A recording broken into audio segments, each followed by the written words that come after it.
Habibillah ala Yasin Habibillah. Dalam lindungan dan rahmatnya Allah. Alhamdulillah wa syukurillah, kita awali dengan senantiasa memanjatkan puji syukur kehadirat Allah Subhanahu wa taala dan yang telah memberikan kepada kita berbagai nikmat dan karunia, terutama nikmat iman dan Islam, nikmat sehat wal afiyah, yang dengan nikmat itu kita semuanya bisa berhadir kembali di majlis yang penuh dengan keberkahan ini. Mudah-mudahan apa yang sudah kita laksanakan ini dicatat oleh Allah sebagai amal dan ibadah yang diterima dan diridhoi oleh Allah Subhanahu wa taala. Salawat dan salam semoga senantiasa tercurah atas junjungan alam baginda Rasul Muhammad sallallahu alaihi wasallam beserta kepada keluarga, kepada para sahabat dan orang-orang yang mengikuti beliau hingga yaumil qiyamah.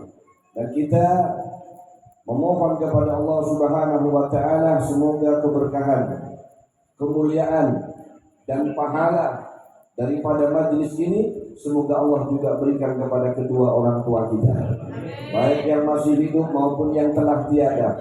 Allah juga berikan pahalanya kepada guru-guru kita, kepada keluarga kita, kepada orang-orang yang kita sayangi dari golongan mukminin dan mukminat. Amin Allahumma amin. Ma'asyiral hadirin wal hadirat yang dimuliakan oleh Allah, pada pertemuan yang sangat berbahagia ini sedikit kita mengutip apa yang disampaikan oleh seorang ulama besar, yakni Abdullah ibn Mubarak, yang pada pertemuan yang lalu saya pernah menyampaikan ketika Ibnu Mubarak dikhabari tentang bagaimana kalau kamu mati hari ini, kata Ibnu Mubarak, aku akan mendatangi majelis tadi. Salah satu daripada yang disampaikan beliau, an Abdullah ibn Mubarak radhiyallahu taala anhu annahu qala inna rajulan hakiman jama'al ahaditsah fakhtara minha arba'ina alfan. Katanya Ibnu Mubarak, dulu itu ada seorang laki-laki yang sangat cerdas, sangat bijaksana, bahkan beliau ini dijuluki sebagai hakim atau qadhi, seorang yang memiliki ilmu pengetahuan yang luas dan luar biasa.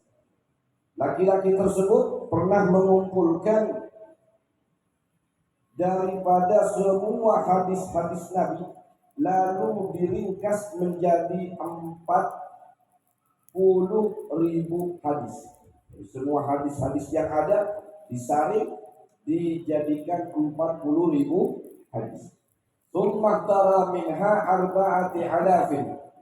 Dari 40.000 hadis tadi itu kemudian dipilih-pilih lagi menjadi 4.000 hadis. Tsumma tara minha arba'ami'atin. Lalu dari 4.000 hadis tadi disaring lagi sampai menjadi 400 hadis. Tsumma tara minha arba'in. Dari 400 hadis tadi disaring yang penting-penting lagi menjadi 40 hadis. Tsumma tara minha, dari 40 hadis yang penting banget tadi itu dipilih lagi menjadi arba'a kalimatin, menjadi 4 kalimat penting. Dan ini yang akan kita kaji pada malam hari ini. Mudah-mudahan jadi ilmu yang barokah, ilmu yang bermanfaat. Bayangkan dari 40.000 hadis jadi 4.000 hadis, lalu jadi 400 hadis, jadi 40 hadis, sampai jadi 4 kalimat penting. Apa saja di antaranya? Pemuda tadi mengatakan di antara yang dicatat oleh beliau, yang pertama, ihdahunna la tafiqanna bi imra'atin ala kulli halin. Yang pertama kali dari puluhan ribu hadis itu dia tulis kalimat pentingnya apa? Jangan terlalu menyerahkan urusan kepada seorang wanita. Artinya jangan terlalu percaya dengan seorang perempuan. Hati-hati. Ada kawat urusannya itu. Nah, makanya kemudian di sini diterangkan. Apa kata Imam Nawawi yang dikatakan di sini? Jangan kemudian engkau itu menyerahkan Semua urusan-urusanmu itu kepada seorang wanita, engkau harus curiga. Seorang laki-laki itu punya kewajiban untuk cemburu dengan perempuan. Wajib cemburu. Kalau laki-laki cemburu itu dapat pahala, tapi kalau perempuan cemburu dapat dosa. Dengan satu lagi, bujur ini, laki-laki itu wajib cemburu. Istrinya keluar tidak pakai kerudung, wajib cemburu. Istrinya duduk dengan orang ajnabiyah, wajib cemburu. Anak perempuannya tidak menutup aurat, wajib cemburu. Kenapa? Karena dia bertanggung jawab di dunia sampai di akhirat. Makanya hati-hati dengan perempuan. Satu rambut yang engkau keluarkan dengan sengaja untuk memamerkan auratmu, itu bukan hanya membuat engkau tenggelam di dalam neraka selama 70.000 tahun, tetapi engkau akan menyeret 4 laki-laki yang berhubungan erat denganmu. 1, suamimu. 2, orang tua laki-laki. 3, saudara laki-laki. 4, anak laki-laki. Ini akan diseret 4 orang di neraka. Kalau ada perempuan yang membuka aurat lalu kemudian tidak mendapatkan peringatan dari laki-laki. Saya ulangi lagi biar jelas, laki-laki wajib cemburu kepada perempuan. Cemburunya laki-laki dapat pahala. Perempuan tidak boleh cemburu kepada laki-laki. Cemburunya perempuan dapat dosa.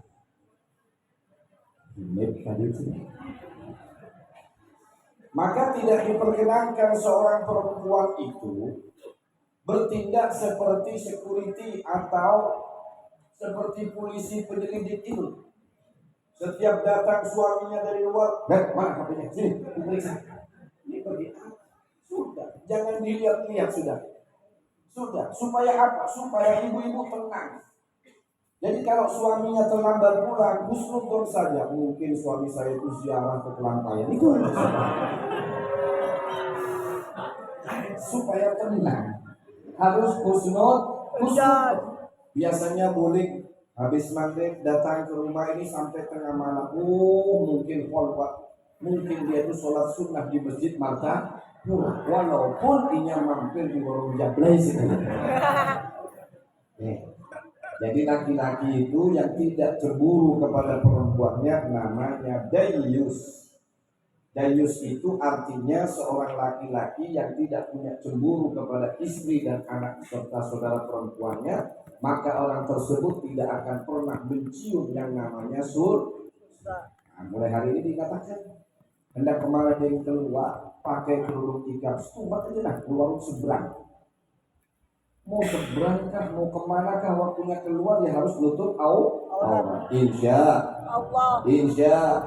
Nah, jelas dari 40 ribuan hadis, yang pertama ojo percaya karo wedok. Memang perempuan itu berbahaya. Dari semua tuh kan ribut seorang kan sudah. Dari semua kriminal yang ada di muka bumi, kriminal yang paling hebat adalah kriminalnya seorang perempuan. Gak bahaya. Coba lihat. Makanya kemudian dalam Al-Quran itu dikatakan bahwa sesungguhnya godaan seorang perempuan itu azim, itu besar. Inna kaidahunna azim. Sesungguhnya godaannya wanita itu sangatlah besar. Tapi setan itu adalah dhaif, lemah. Contoh, didatangi setan, bacakan ayat kursi, kabur setan. Datang pembuyur begitu, baca ayat kursi, naik kakinya ke kursi, Allah mas nanti ada ayat kursinya. Ya, maka oleh karena itu, ayo kita jaga perempuan kita, jaga istri kita, jaga anak-anak kita. Mudah-mudahan beliau semuanya jadi wanita-wanita yang soleh. Amin ya Allah. Sekali engkau menatap mata seorang wanita, lalu kemudian keluar dari matanya itu lope-lope, keluar gambar itu nggak lope-lope gitu, maka seorang laki-laki itu akan kehilangan semuanya, dompetnya dikuras, bujur lah, itu lah bukan aku pucat-pucat, itu lah biasa deh dong. Habis dompetnya, minta apa saja dituruti. Padahal kalau istri sendiri yang minta, bakhilnya luar biasa. Betul nggak, Bu? Betul. Betul nggak, Bu? Betul. Nah, dengarkan bukan lagi aja. Ada kawan yang sudah ditembeli janda kayak begitu. Mak, dia minta apa dikasih, minta duit jadi ayo Kak. Apa lagi ini? Lalu dikatakan BH, bangga kan? Sekali kau menatap, maka semua barangmu akan hilang dan lenyap dan kau hanya tersenyum. Anak pertama, dengarkan. La tafikanna bi imra'atin ala kulli hali. Ai la tatma'inna ilaiha wa la taqtaminha. Jangan kau merasa tenang dengan perempuan. Kau harus menjaganya. Kau harus cemburu kepada. Yang kedua, wasaniyatu la tartaranna bil mali ada kulli halin.